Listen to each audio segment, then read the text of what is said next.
আসসালামু আলাইকুম। তো আজকে আমি আপনাদের ৬টি ভিন্ন স্বাদের লেবুর শরবত বানিয়ে দেখাবো। এই গরমের বড় একটা দিন পার করার পর যদি এরকম একটি শরবত পাওয়া যায় তাহলে তো মন একদম শান্তি হয়ে যায়, এবং কীভাবে এই ৬টি ভিন্ন স্বাদের লেবুর শরবত বানাবেন সেটা আপনাদের সাথে আজকে শেয়ার করব। খুব সহজ পদ্ধতিতে আপনারা এই ৬টি ভিন্ন স্বাদের লেবুর শরবত বানিয়ে ফেলতে পারেন, এবং সময় লাগে অল্প এবং খেতে হবে ভীষণ মজা। কীভাবে এই ৬টি ভিন্ন স্বাদের লেবুর শরবত বানানো যায়, তো চলেন আপনাদের সাথেই সেই রেসিপিটি শুরু করি। তো আপনাদের কাছে একটি অনুরোধ থাকবে, আমার চ্যানেলের ভিডিও ভালো লাগলে অবশ্যই সাবস্ক্রাইব করে রাখবেন। তো এখানে কয়েকটি লেবু নিয়ে নিলাম। এখন এই লেবুগুলোর কালার আমি ডিপ ফ্রিজে রাখার কারণে এইরকম হয়ে গেছে। আপনারা চাইলে এগুলোকে কেটে তারপর এগুলোর রসগুলো আপনারা ফ্রিজে সংরক্ষণ করে রাখতে পারেন, তাহলে আরও ভালো হয়। কীভাবে সংরক্ষণ করবেন আগে সেটা আপনাদের দেখিয়ে দিই। দেখুন, লেবুগুলোর কালারগুলো পাল্টে গেছে। ডিপ ফ্রিজে থেকে নামিয়ে আপনাদের কিন্তু লেবুগুলো একটু গরম করে নিতে হবে শরবত বানানোর জন্য। তো এখন লেবুগুলোকে কেটে নেব।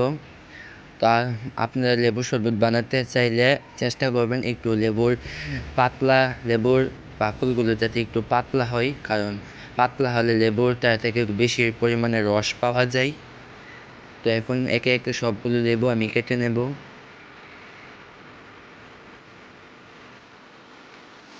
তো দেখুন, লেবুগুলো কাটা শেষ। এখন লেবুগুলো থেকে আমি যথেষ্ট পরিমাণে যতটুকু পারবো ততটুকু পরিমাণে রস নিয়ে নেব পরিমাণ মতো। এরকম একটি মেশিনের সাহায্যে আপনারা লেবুর রস বের করে নিতে পারেন। তাছাড়াও আপনাদের হাতের কাছে যা আছে তাই দিয়ে আপনারা এরকমভাবে লেবুর রস বের করে নিতে পারেন। তারপর এটাতে আমরা অ্যাড করে দেবো একটু পানি, কারণ পানি অ্যাড করলে লেবুর তিতো ভাবটা চলে যায়, কারণ লেবুতে একটু তিতো ভাব থাকে। তো এরকম একটি মোল্ডে আমরা ঢেলে তারপর এগুলোকে ফ্রিজ করে আমরা ফ্রিজারে সংরক্ষণ করে রাখতে পারবো। সবগুলো মোল্ডে একে একে আমি লেবুর পানিটা ঢেলে নিচ্ছি, আর কিছু আমি রেখে দেবো শরবত বানানোর জন্য। পরবর্তীতে আমার এইগুলো আবার কাজে লাগবে। দেখুন কীভাবে আমি সুন্দর করে প্রতিটি মোল্ডে লেবুগুলো দিয়ে দিয়েছি, লেবুর পানিগুলো। এখন বানাবো আমরা ফার্স্ট শরবতটা। আপনাদের বোঝার সুবিধাতে আমার কথা যদি না বোঝা যায় তাহলে আমি নিচে লেখা দিয়ে রাখছি, আপনারা সেই লেখাগুলো দেখে দেখে বুঝতে পারেন। তো আমরা এখানে চিনি অ্যাড করব, আর লেবুর পানির সাথে আমরা একটু হালকা আদার রসও মিশিয়েছিলাম। এখন দিয়ে দেবো একটু বিট লবণ দিয়ে এখন সাধারণ লবণগুলো যা থাকে সেগুলো দিয়ে আমরা এখন আইস দিয়ে দেবো 3টা। আইস দেওয়ার পর এখন আমরা এটাতে পানি অ্যাড করব। পানি অ্যাড করে নেড়েচেড়ে নিলেই তৈরি হয়ে যাবে আমাদের ফার্স্ট লেবুর শরবত।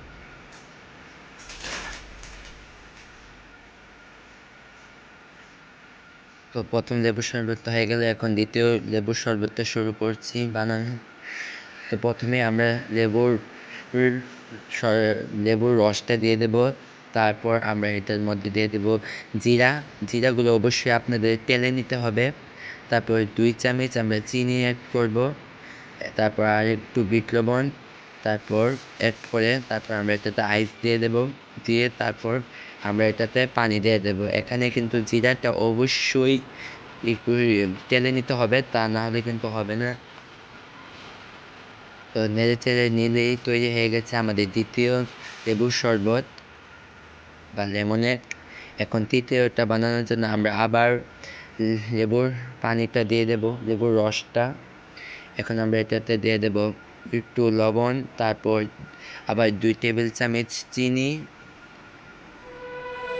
তারপর দিয়ে দেবো একটু অরেঞ্জ ট্যাং পাউডার। এখন এটাতে আমরা বরফ অ্যাড করার পর তারপর আমরা এটাতে আবার পানি অ্যাড করে নেব। প্রতিটি লেবুর শরবতই কিন্তু খুবই মজা, একদম রিফ্রেশিং।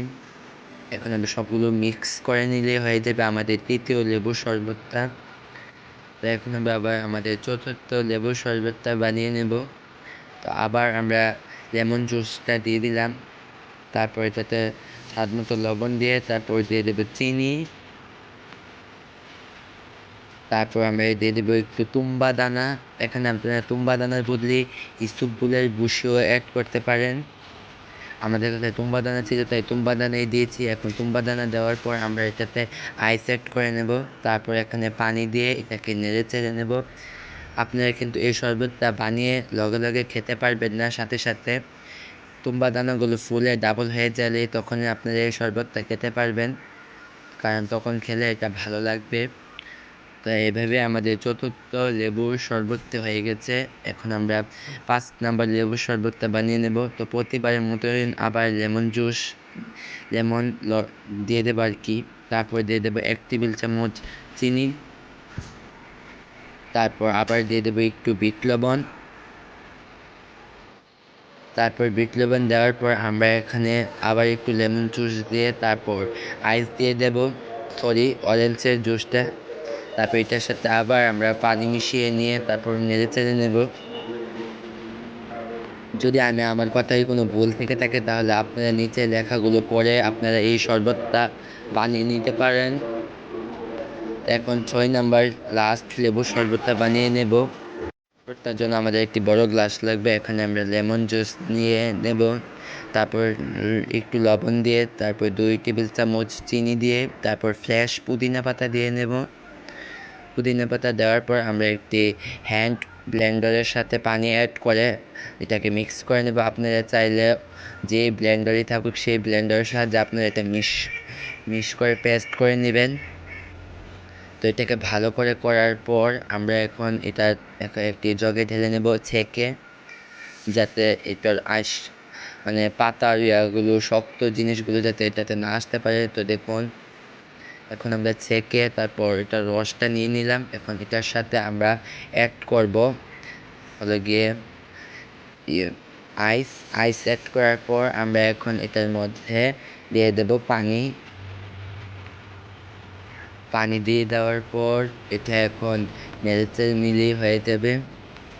তো তৈরি হয়ে গেল আমার 6টি ভিন্ন স্বাদের লেমনেড বা লেবুর শরবত। শরবতগুলো খুবই মজা হয়েছে। আপনারা চাইলে বাড়িতে খুব সহজেই বানাতে পারেন এবং বানিয়ে খেতেও পারেন। সারাটা দিন একটি ক্লান্ত পরিশ্রম করার পর যদি শেষ মুহূর্তে এইরকম কিছু লেবুর শরবত পাওয়া যায় তাহলে শরীরটা এবং মনটা দুটোই ভালো হয়ে যায়। তো আজ এই পর্যন্ত আপনাদের কাছ থেকে বিদায় নিলাম। আসবো আরেকটি নতুন রেসিপি নিয়ে। তো সবাই ভালো থাকবেন, সুস্থ থাকবেন। আল্লাহ হাফেজ।